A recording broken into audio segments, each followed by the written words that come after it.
Hello, everyone, and welcome to Twillow Talk.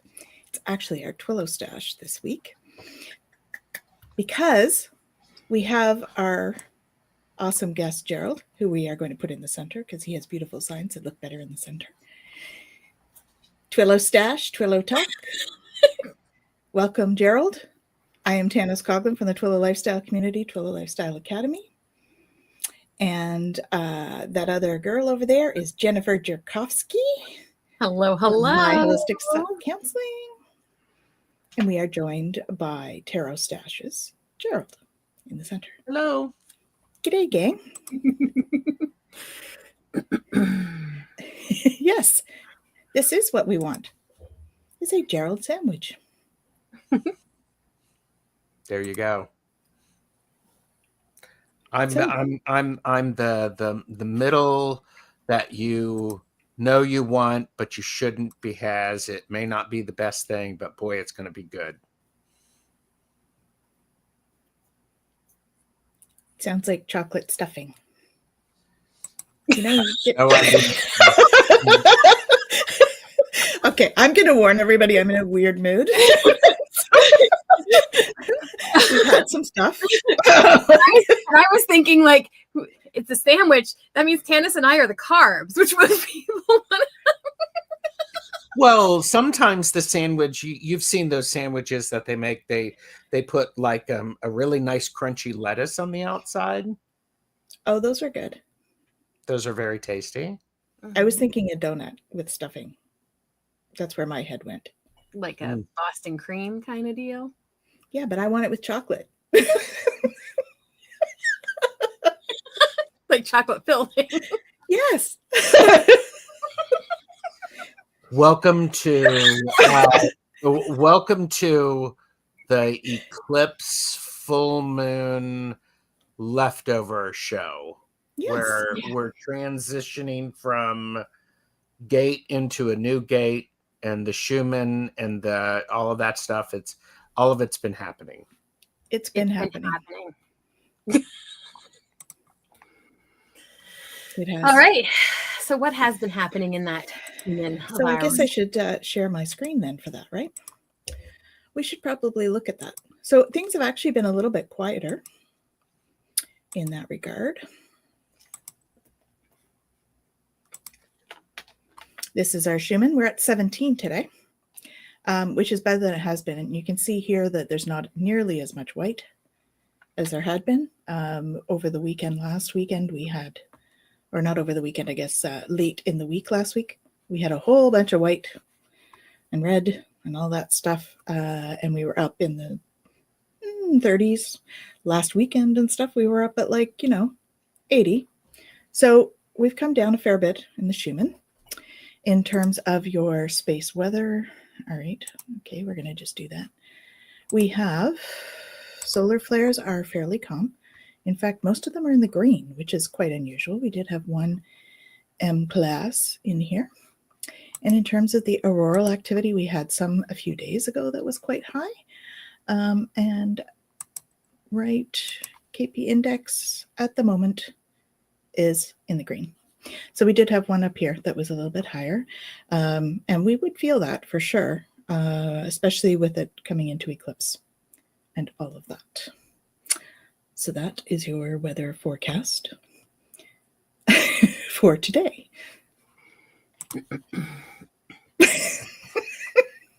So yes, it's been, it's up and down right now. It's like all over the place because last week was like totally wild and all over, and then this week's a little calmer, so it's good. Almost good. Well, because we do have the chaos of the eclipse full moon energy, so at least we've got that.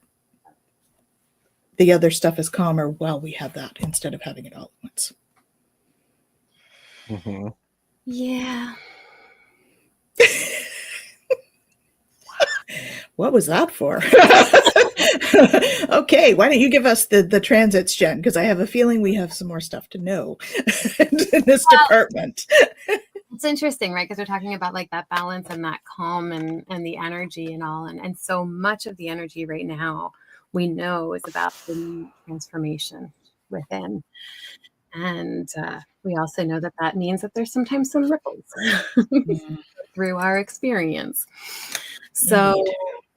right now we are just finishing up gate 64. So we went into gate 64 last Thursday, and we're going to be here until tomorrow, which between tomorrow and Wednesday, we're going to transition into the gate 47.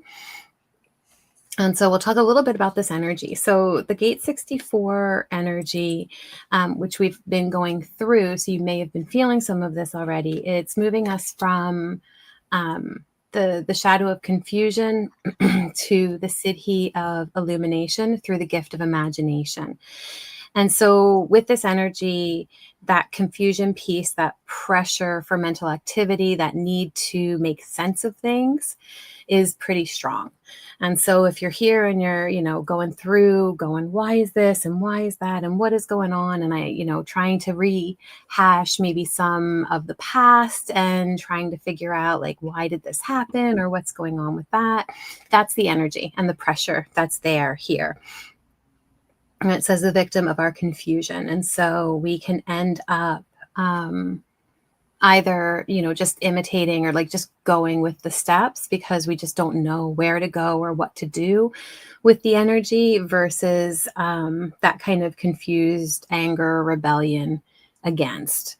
And so if that energy was coming up for you, just to recognize the purpose behind that is that that gift of imagination is about being able to be in the present moment and accepting the fact that we're not going to know everything, and that's okay.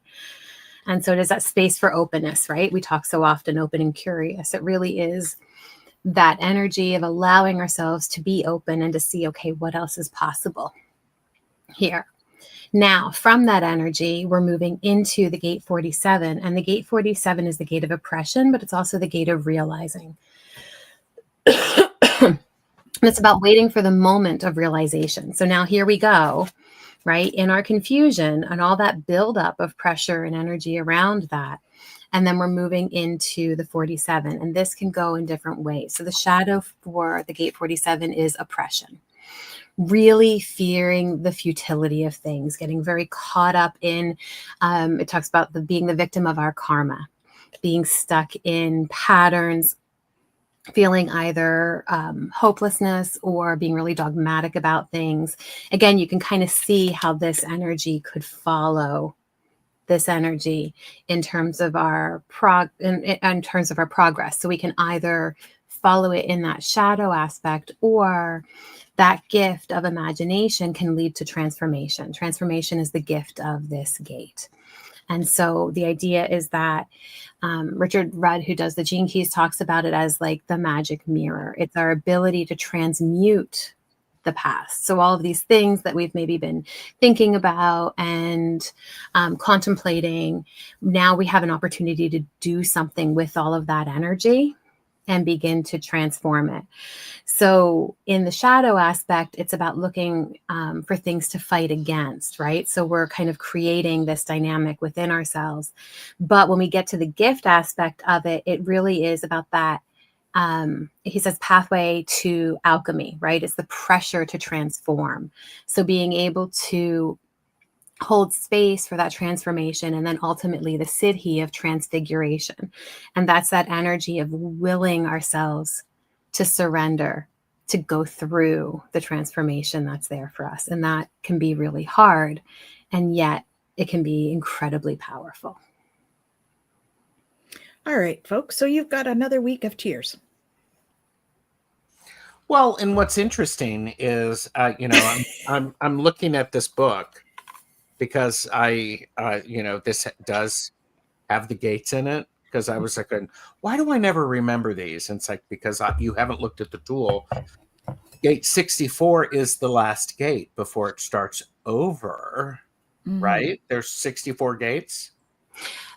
There are 64 gates, but if you look at it might be on the front of the book there. Like I can show you guys on the deck.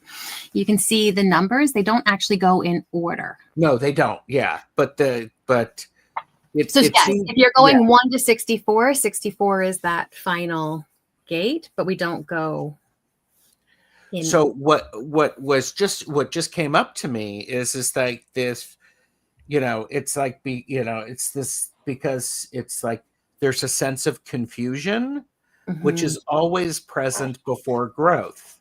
That's mhm. Yeah. normal. And Yeah. then part of the growth experience is there's you said something about oppression and realization. And there's this sense of you have to figure it out, what it means, how you're going to use this, and how you are going to experience it. Absolutely. Mhm. So I think it's an interesting blend between those two. It's almost like you're I'm excited to go to college and to live on my own, but now I've got to figure out how to live on my own, Mhm. how to deal with roommates, and that. So then there's some realizations of, it's like, wow, that there's, I didn't realize that that's what it meant to be an adult. Yeah. Mhm. So That Yeah. darn adulting. Right. Well, and it's true. Like the way that we perceive this energy is going to have a huge impact on how we flow through it. Right. So if we perceive this energy as from that victim's place, we're going to be very reactionary. And then we're going to be in that place of like, oh, I don't think I can handle this. Whereas if we recognize that transformation is a process that we actually need and can be open to going through, then it can be really a powerful experience. yeah. For sure. So And, what you're saying is we have to cut ourselves a break. Yeah. Absolutely. Pogo Pogo says we got this. Mm-hmm. Heard it here first. Mhm. Well, and I would even say more than we've Jonathan. got this. It's we have the skills appropriate for us to be able to work with it. Mhm. Yeah. I mean, you can all, if y'all want to battle against it, great, go for it. On your own head be it. Or you could decide to go with the energy that is presented and adjust and flow and learn to dance and to be responsive to it. Yeah. Absolutely. If we can Absolutely. flow with it, it's like riding the waves, right? Mm-hmm. Yeah. Well, and you think about it, both of these, and I know I don't really get into it, but both of these are part of the codon ring of alchemy. Right. And we know that alchemy is all about this kind of transfiguration, right? The ability to change something into something else entirely. And so there's a lot of beautiful power that can come from this energy if we allow ourselves to really be in it. And one of the things that Richard talks about in terms of the transfiguration, which is the siddhi here, is extreme self-ownership and deep change. So being able to, Gerald, as you were saying, like, can I sit in that place and go like, yeah, it's more than we've got this. It is that extreme self-ownership piece where I go, yeah, okay, I'm going to sit here and I'm going to allow myself to go through this and not letting, the fear parts of us take over, but being able to really sit in the energy and go, it's okay. Yeah. Not only do I have this, but I know where I want to go with it too. Mm-hmm. And that's why I was talking about tears, because for me, that's what happens. I process energy through tears, and I process the emotion through the tears. So I don't necessarily, and I do get caught up in asking why, which sometimes is counterproductive for me in terms of my own process. But for me, it really brings through that change, like that big transformation usually comes after a big time where I'm in tears, So it at the time it's like, wow, I'm going through this, but then the more I can surrender, and I'm doing that more actually when I'm asking myself why. Mm-hmm. I'm more like in that victim mode. If I can just like allow and just be like, okay, I just need to go through this and just relax, it's way easier. So Absolutely. that's that surrender piece. that's coming. It's a really beautiful thing for you to be able to articulate that tears are part of your process. It's an energy adjustment. It's like a release valve. It doesn't mean it's good nor bad. It's just there's a lot of energy and it's needed to balance things. Yeah. So. For me, that is a big part. I know. So recently I had a massage on liver and hips. And both of those they're very connected to emotions. And I had a big release for a couple of days. But it was amazing after. I feel way different. It's so if we can look at those things as those positive transformative experiences, the more we do that, the more we'll be able to open up and just allow ourselves to do what we need to do to feel. Yeah. So. Yeah. Well, and Richard talks about how this internal alchemy happens when we allow ourselves to meet our shadows and then transform them into creative service, is the way that he puts it. But it's this ability to recognize that, all these different things that are coming up for us are so important. And then, we've talked about this before, but that, he goes into that chain reaction, that idea that the moment that we start to have a heart opening, we then make space for more of a heart opening and more and more and more. And we get into the synchronicities and the miracles of life that show up that continue, right, to exponentially evolve that if we're willing to allow ourselves to go through it. Yeah. So this is interesting. So welcome, Pepper. Pepper Jackie. Hello. They're saying coping mechanisms with tears and stuff.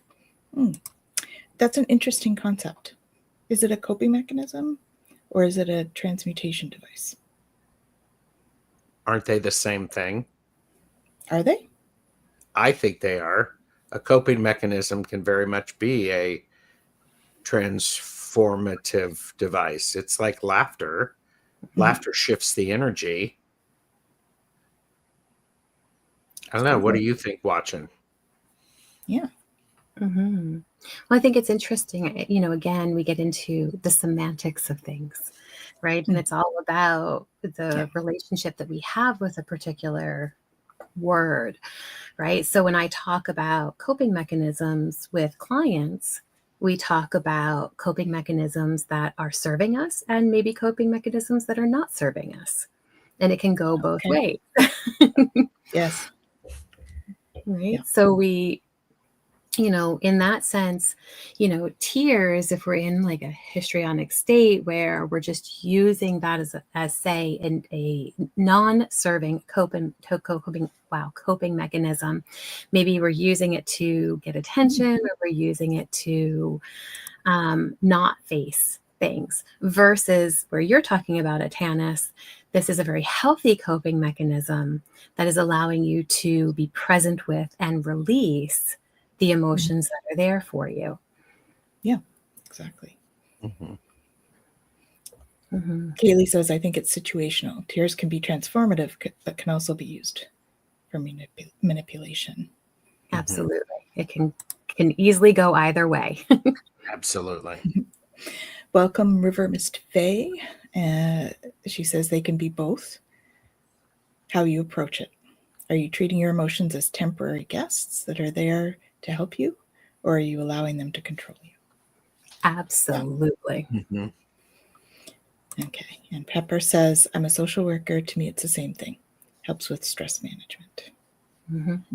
Yeah. Well, and I also think some of the coping mechanisms that we've had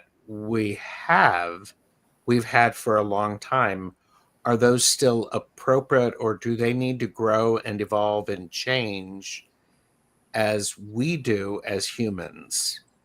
And I'm not saying anybody, not just to anybody, but there's a moment of, okay, is there such a time to is there a time to, okay, this has worked for a long time.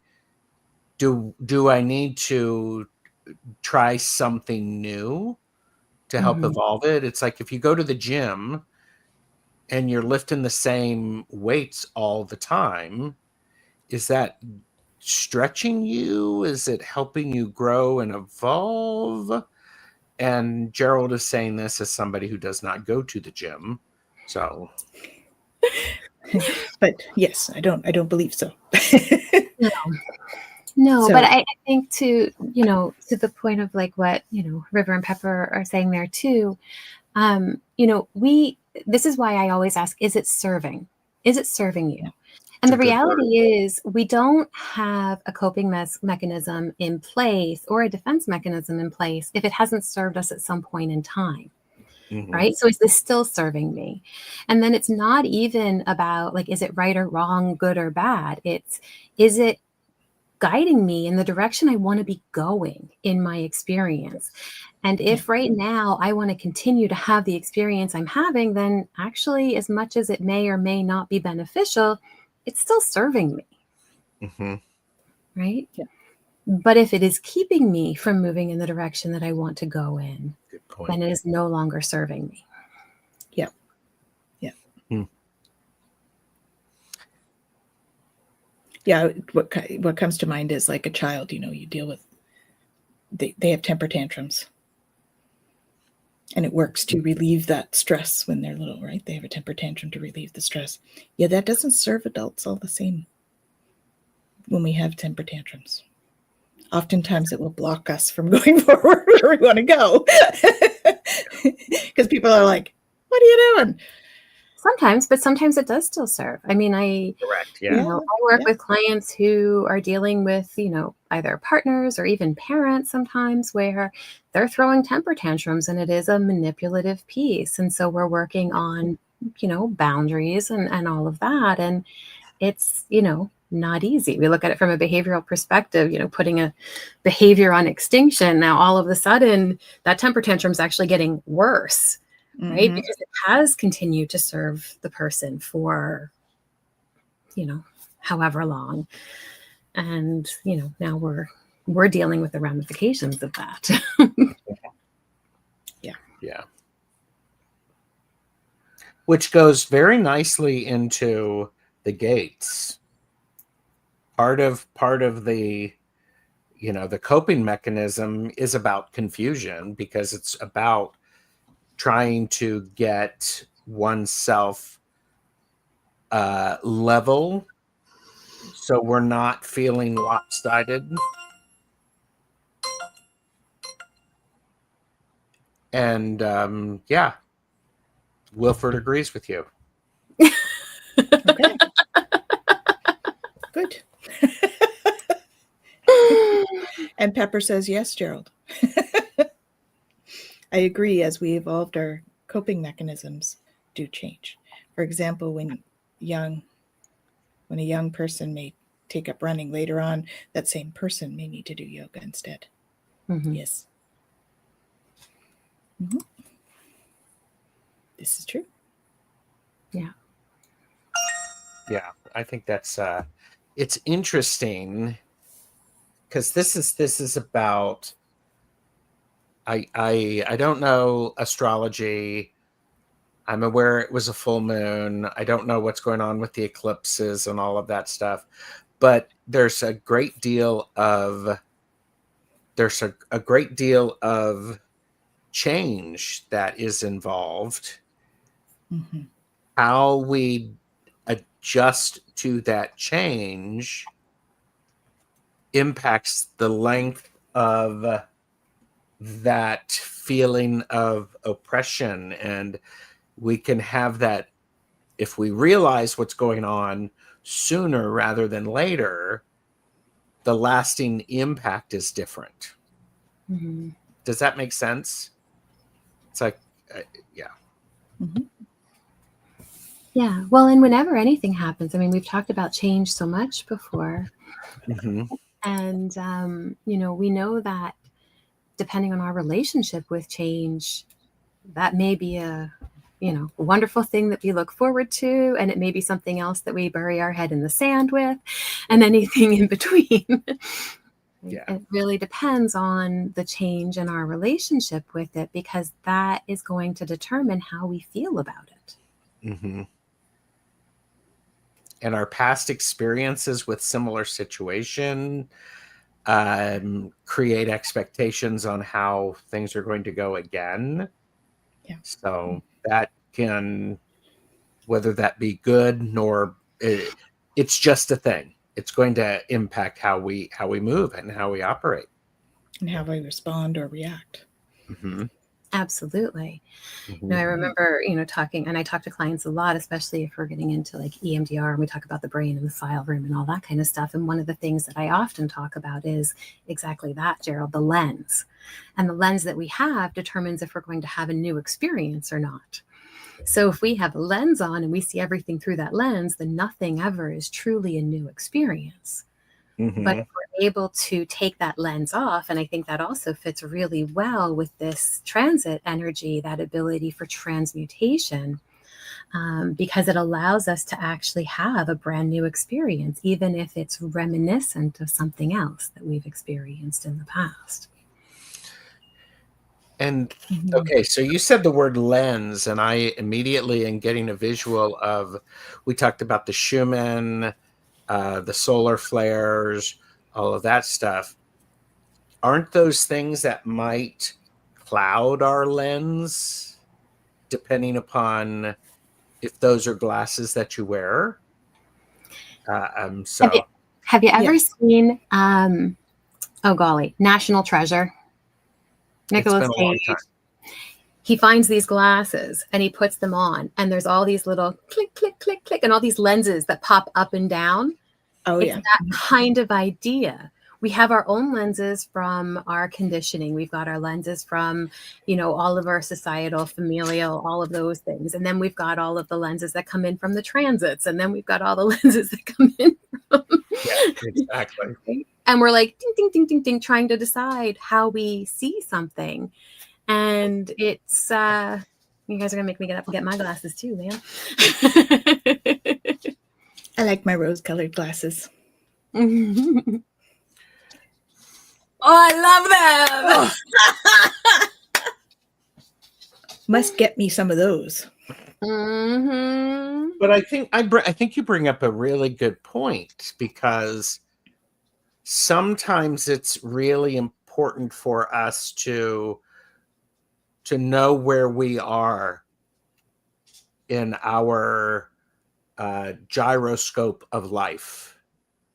Because if I know in my gyroscope I am upside down compared to everyone else, that informs how I can use that information moving forward. Yes, exactly, like that. It's sometimes, because there's a lot of power in seeing things from a different angle. It's the Hanged One in the tarot. It is about having some patience. It's about a different perspective. It's actually working hard through enlightenment in some different ways. Mm-hmm. And so, now I want a pair of those glasses from the National Treasure.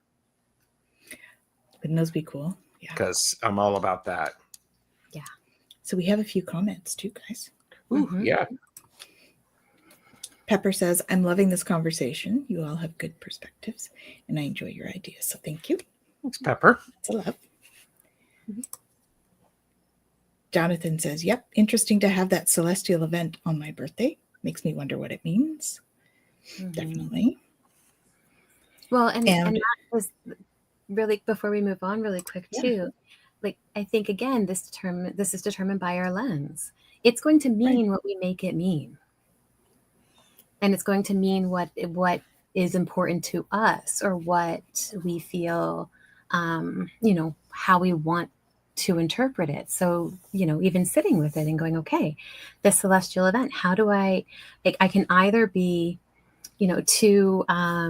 oh golly, who said it earlier? I have to scroll up really quick. River, right? That idea with the emotions and the guest house is what comes to mind there, Rumi's guest house. But the idea that we get to decide, like, are we going to allow these things to come in, and they can be part of our experience, and then we can have an experience with them, or are we going to allow it to control the experience? And I think that that's a beautiful piece with all of this when we talk about the energies.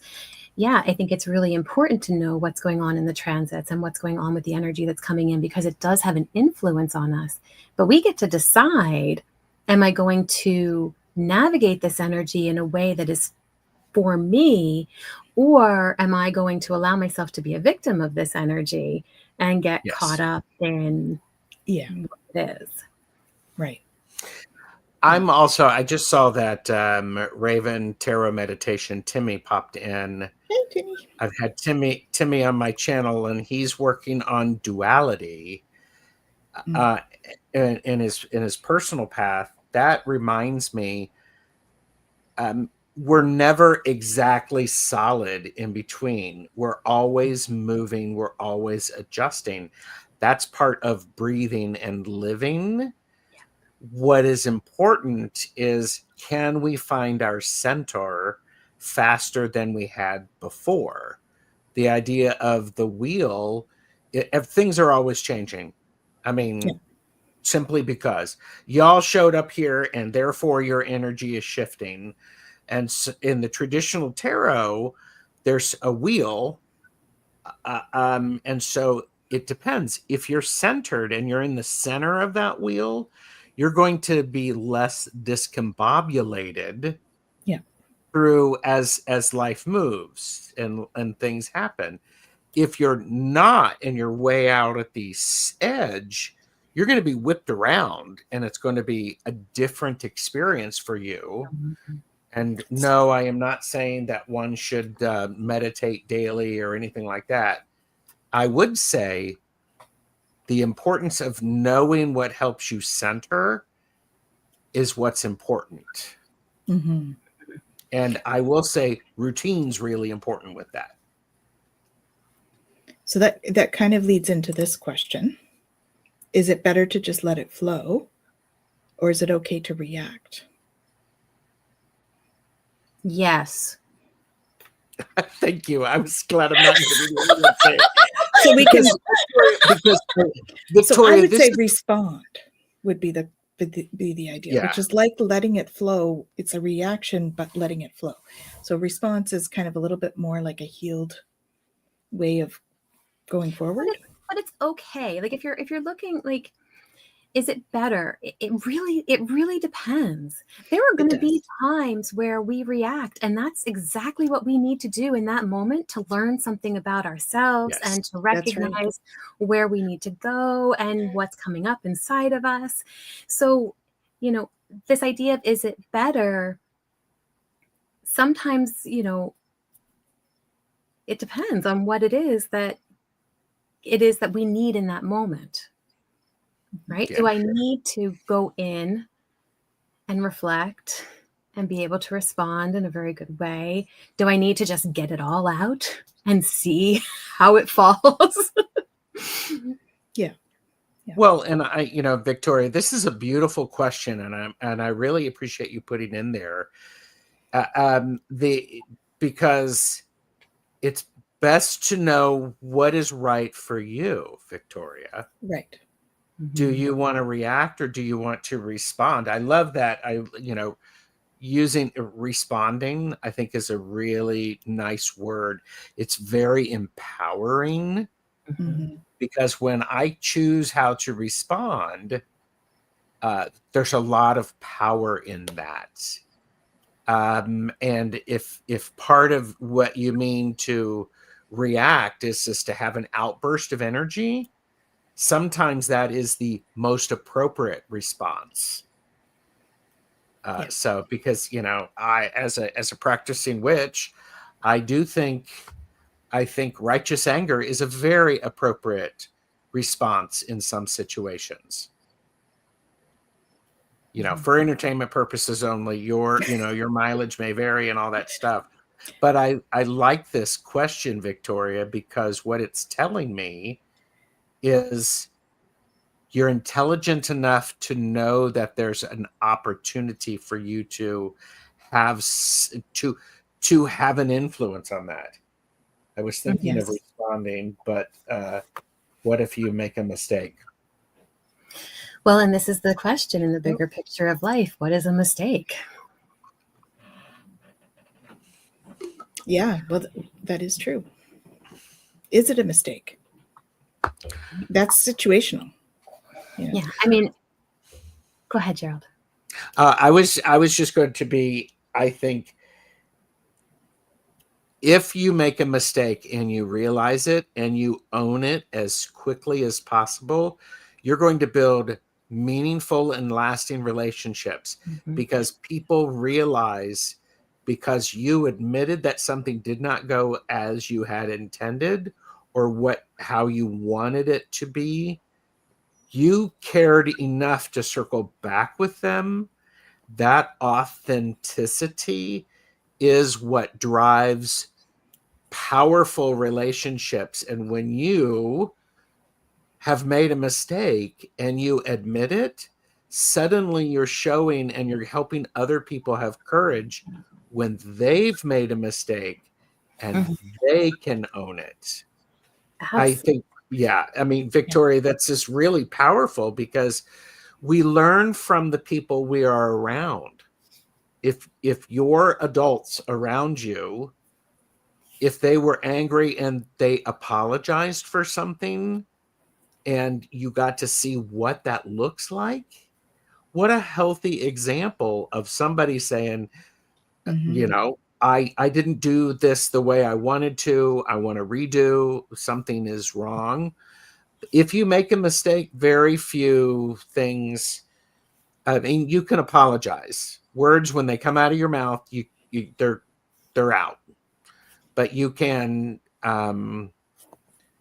honestly recognize that the intent that you had and the impact were different.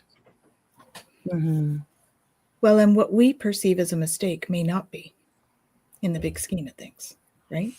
Because what that particular situation could very well have been meant to transform something else. Absolutely. Right? So you might be playing a role in somebody else's life. True. That they need to have that experience of having that. So what we think of as a mistake may not be in the big scheme of things. But of course, if we hurt somebody in the process inadvertently, then of course, apologizing and being accountable. Yeah. But I when I've, in my working environment, when people had, even some of the bigwigs made mistakes and they actually admitted it in front of people, acknowledged it, and then moved on, boy, suddenly it wasn't us against them. It was, oh, we're working on this thing together. So it really positions it differently. So, and in those examples that you're using, those are not mistakes. They were in the sense that we realize we want to do something different. It is a mistake, right? Like we're in that moment of, oh, hold on, that's not exactly what I meant or what I wanted to do or say there. But we realize in the broader picture, it was exactly what was meant to be in that moment, right? So again, it's about, how do I, feel about it? Oh, Pepper, if it lands you in jail, mistake, being cheeky here. But even that, maybe we're meant to be there for some reason. Yeah. Who knows? Maybe our energy is needed there for something. But yes. And we may never know of the impact of admitting that we've made a mistake. Acknowledging mistakes is I would say, sign of balanced humanity. Yeah. So, but I like that. It's a sigh of balanced humility. I mean, maybe it is a sigh. That sigh of like, okay. Well, and we are all going to do things. We're all going to have mistakes, things that don't go as well as we planned.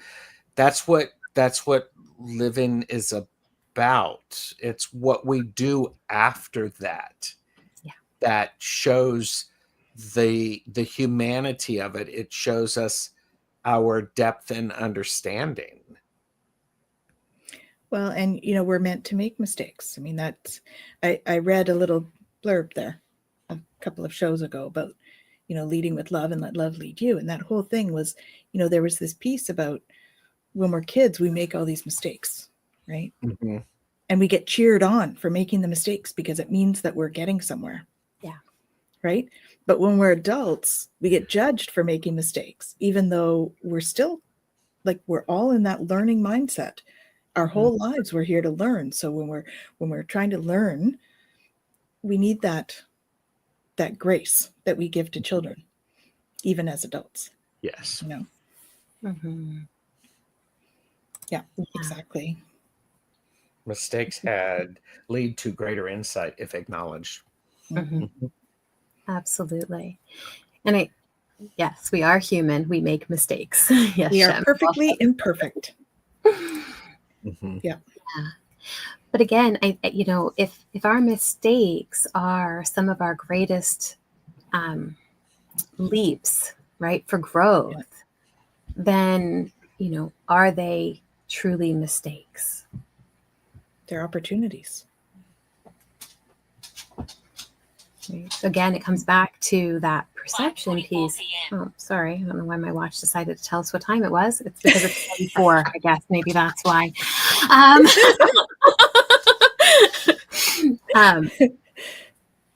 But there is that component where we can look at it and go, oh, I really messed up. And then we can start beating ourselves up, and then we can prolong that experience. Or we can go, oh, wait a minute. Let me have a redo, right? Let me take a step back and do that over. And that really does, as everybody is sharing, allow for an incredible growth opportunity. Mm-hmm. For sure. Like Shem says, we're growing when we make mistakes and learn. Mm-hmm. Hey, Linda. Hi, Linda. Thanks for joining us. Because I want to keep going back because we're gate 64. We have that confusion.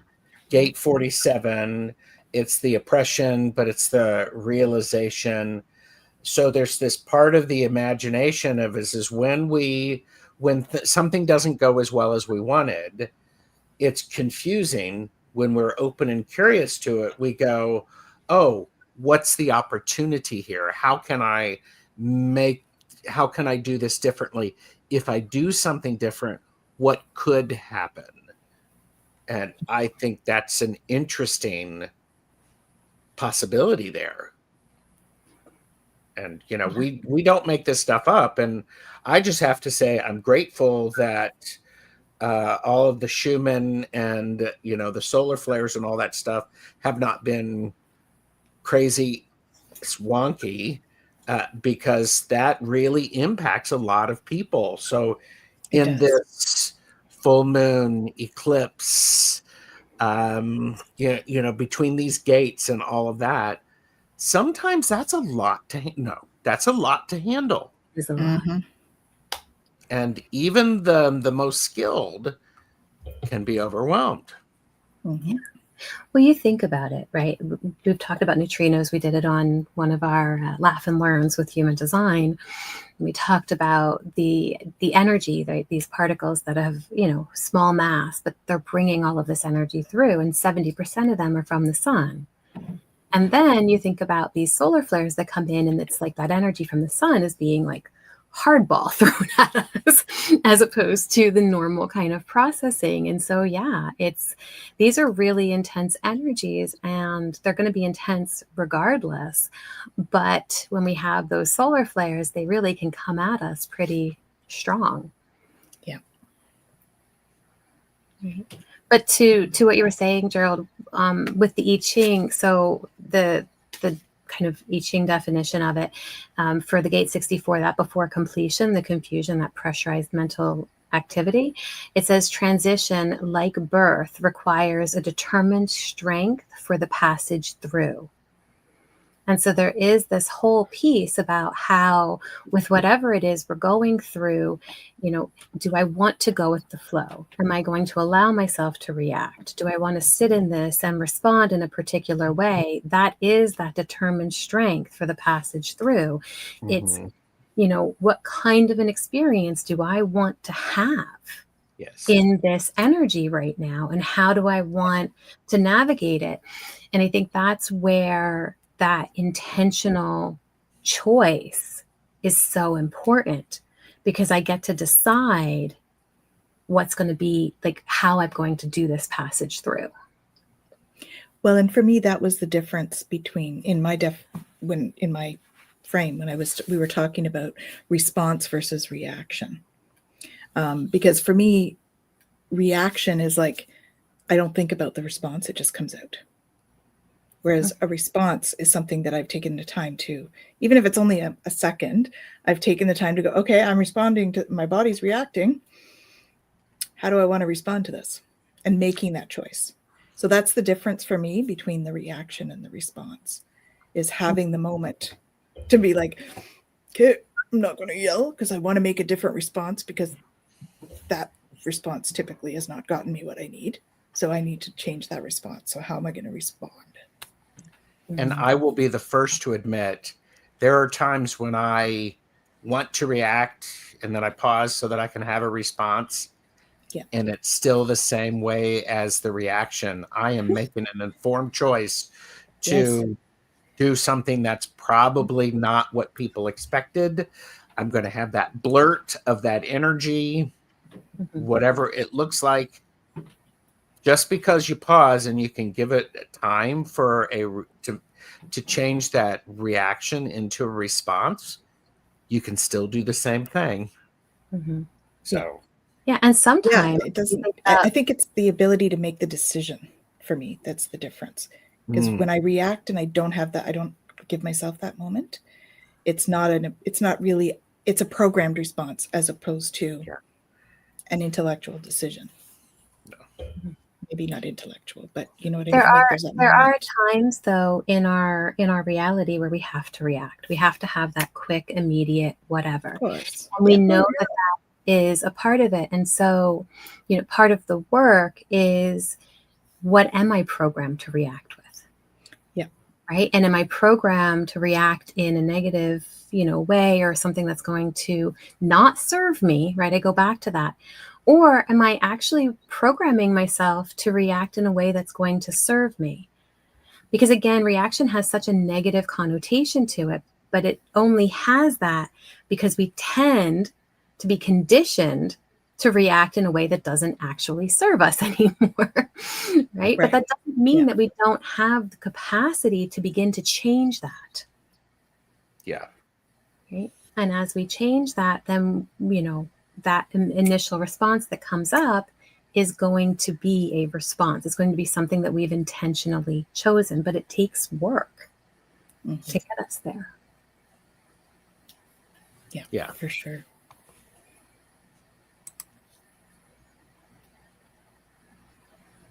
Sometimes I feel like not to respond or react, and it's not worth it. Yeah, absolutely. Yeah, I love that. It's not worth it. Sometimes it's not. Yeah, we're sending you tons of love, Rachel. Yeah, thanks for letting me know. Loss here, so just sending you tons of love. Yeah. And then, I missed a couple up here, I think. Maybe not. Maybe not. We're good. Well, that's quite a lively conversation. I think this is a good conversation to have. There's a lot of things that are going on that are giving us an opportunity to go, And whatever version of you do, feel free to include that. And it can change depending upon where you are. Yeah. Your reaction, your responses may be different at home than they are at work.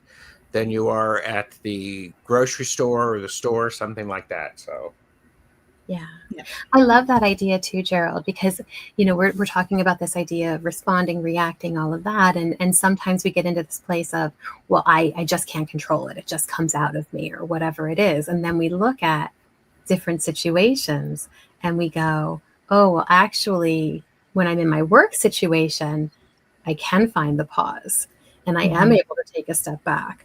But if I'm at home, maybe with my partner, I'm like, well, no holds bar, right? Like I'm letting it go. And we look at that and go, okay, like obviously I am making a choice, even if it's not on a conscious level, to show up in a particular way based on the situation. And so, this idea of, what's good, bad, right, wrong, again, I, come back to, what experience do you want to have? Do you want this pattern to continue the way it is, or do you want something to be different? yeah. Yeah. Yeah, you're right, because the environment that we have and the relationship that we have with people does inform the reactions and the responses that we can have. There's a level of expectation about that, and that's the human experience and the shared human experience. It's what it's like to have our energy be exchanged with others around us. So, Well, in the authenticity piece, right? There's when you can be more authentic with those around you. Yes. And have those reactions that you might not have in a more social situation, that also brings a different layer to that relationship, right? Well, it's and almost a more intimate relationship if that's the case, because you can be authentic without the same fear of having the ramifications you might have in another type of social situation. So even if it is like a more heated thing, or more of a, like, thinking of like an argument, for instance, that argument that you might not have with your coworker that you would have with your spouse, it's because it's a more intimate relationship and there's more ability to be that authentic self. Yeah. At home. So it's, I think there's both sides of that. Yeah. In terms of that. Well, and where we choose to be vulnerable, if we allow ourselves to be vulnerable, right? We know that those are going to be, opportunities for us, but they don't always feel pleasant. Yes. Vulnerability, being vulnerable is something that's really beautiful. It's scary AF. It's also one of the most powerful connection tools available. And the strongest people are able to be vulnerable. Yeah. So there you go. Yeah. Well, that just feels like that mic drop kind of moment. So I know. I'm like, where's the fan thwarp? Like, I just. Yeah, exactly.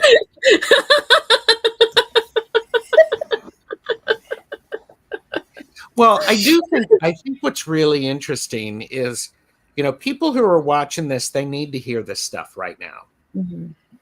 I mean, really, I'm a firm believer in that. And people who have a response to this and they're like, their eyes are rolling back and they're going, ugh, whatever.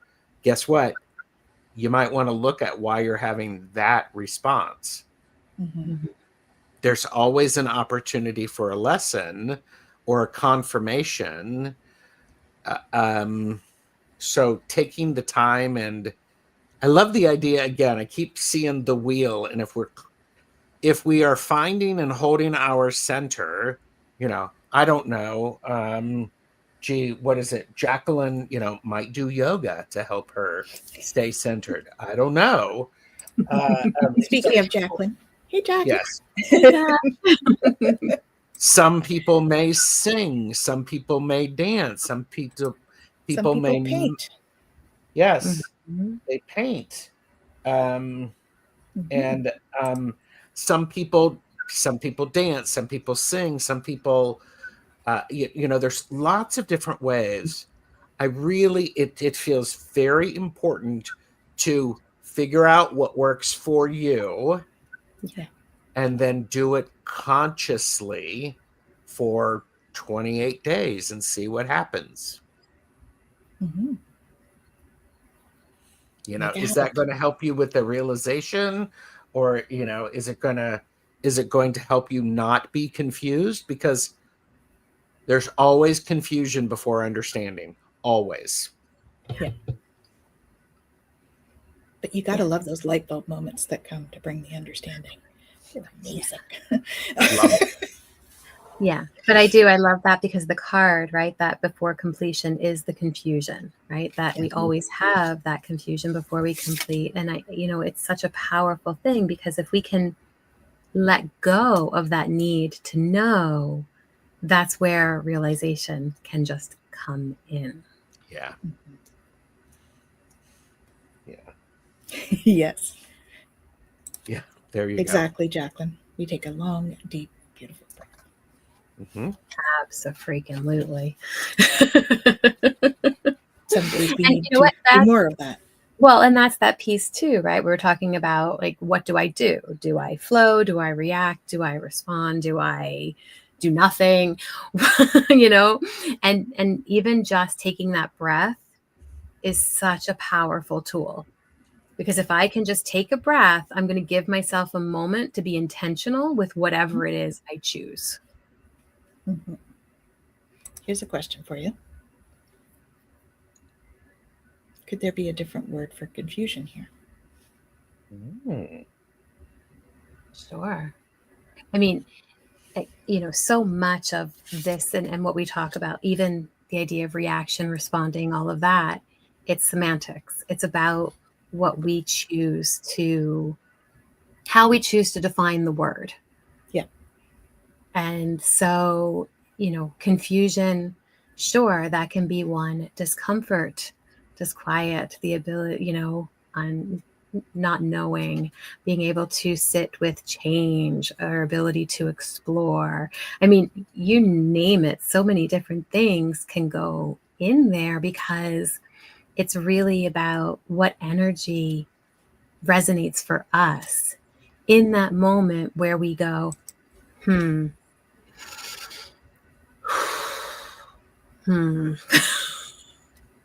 Because it's me, I searched Merriam-Webster for a definition of confusion, and the synonym, an act or instance of confusing, a confused mess or mixture. But the synonyms are interesting here: fog, perplexity, discomfort, distress, bafflement, tangle, bewilderment, befuddlement, and embarrassment. Mm-hmm. The embarrassment feels to me like that there's quite a lens on that. Oh, sure. You know what I mean? To have a cinnamon, the cinnamon. Did somebody say cinnamon buns? What? Cinnamon buns? Synonym would have a lens on it to be. It might, but yeah. Mm-hmm. But you think about it too. I mean, a lot of that fog in and of itself is a lens. It is something that covers over, or that, blocks. And so much of this discombobulated. I have to say, it's one of my favorite words. I use it often, actually. Mm-hmm. Yeah. But there's such beautiful moments when the mind doesn't necessarily have the capacity to make sense of something. And we have to look at it through another lens. We have to feel into it. We have to allow ourselves to sit with it. We have to experience it as opposed to process it. Yes. Yeah. Yeah. Perplexity, disconcertment, puzzlement. Puzzlement, yeah, because it's an opportunity to untangle and figure out what's in front of you. Mm-hmm. Mm. Mhm. Apparently it's okay. Cinnamon is okay. Cinnamon I is like actually a very magical herb, you know, It really is. for entertainment purposes only. My aha was this morning regarding guilt. Ah, Mm-hmm. good for you. Mm-hmm. Yeah. Ask a kid and you will see faces that have no words that we have all felt out of the mouths of babes. Oh, Indeed. yes. Mhm. Indeed. Mm-hmm. So Yeah. what And the have we mind, got? Sorry, go ahead. I was just going to say, the mind likes to put words to things. It likes to label everything. It likes to decide if it's good or bad, put it in pretty little boxes, and that's just what it is. And that is so not reality. It's true. Yeah. Very Mhm. much. Yeah. So, Do we have home play? yeah. Do we have home play? We do have home play. I should have gotten the deck out. Give me just a sec. In the meantime, Gerald, what have you got going on this week? I have got some incredible shows, so I encourage everybody to subscribe to the channel. I have got some shows that I have modified to be a podcast, to where if you have YouTube, premium YouTube or YouTube Music, you can listen to them on the go. And I think I'm going to do that with this show so that you can listen back. So there you go. Awesome. Thank you. Awesome. What have you got going on, Jen? That's a great question. So this week, I don't have anything else on, but next week before the show, I have a laugh and learn that I'm going to be doing with somebody pretty awesome at 2:00 Eastern. If you go to TarotStache, you will be able to find it. We're going to be talking about determination in human design. And so the determination is all about the primary health system, which is our way of being healthy in the world. So we actually have something Friday night, Jen. We have Galactic Gap Friday night. And Friday night, Galactic Gap. Calendar? Hold on, that best be on my calendar. You guys. Yes.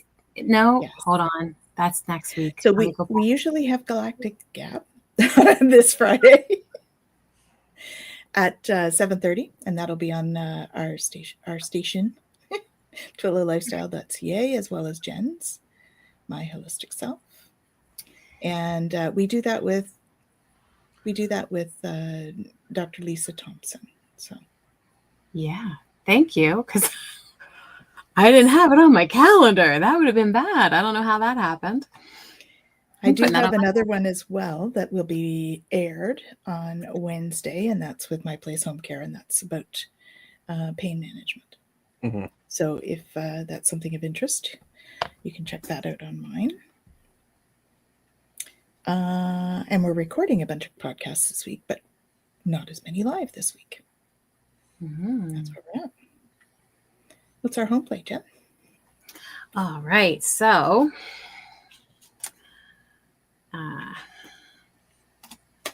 express your love. Perfect. Mm-hmm. Yeah. Again, so beautiful in, the energies that we're in right now. So I just opened it and then I closed it again because you know how that goes. Okay, here we go. All right, express your love. You have too much love hidden away in your heart, grandchild. You must let it out.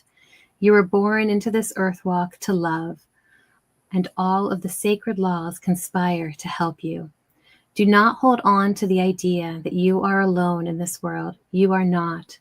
You are a child of the sacred masculine and the sacred feminine, whose ecstatic coupling gave birth to you and your relations. Rejoice in your sacred lineage and know you are cherished. Can you feel that love?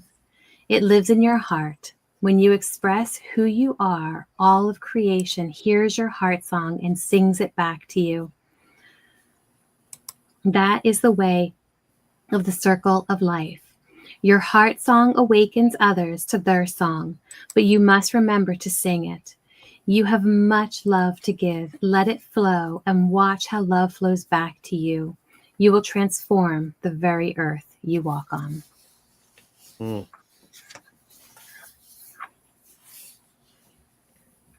It's a beautiful card for this, Mm-hmm. for our conversation. Yeah, that's amazing. Awesome. Well, this has been a great conversation.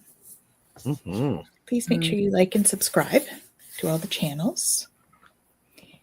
And yes, it's free. And we're sending you all so much love because, that's part of our home play. So we're sending love. We would anyway, but we are sending you tons of love. And we're they get the magic hearts, but I have my hands. That's still a magic heart, Tanys. There we go. And so come on back next week for Twillow Talk. Mm-hmm. We have some great guests coming up. It's all planned. And don't forget to check out all of Gerald's great shows coming up as well. Thank you. We shall see you all soon. Take care now. Bye.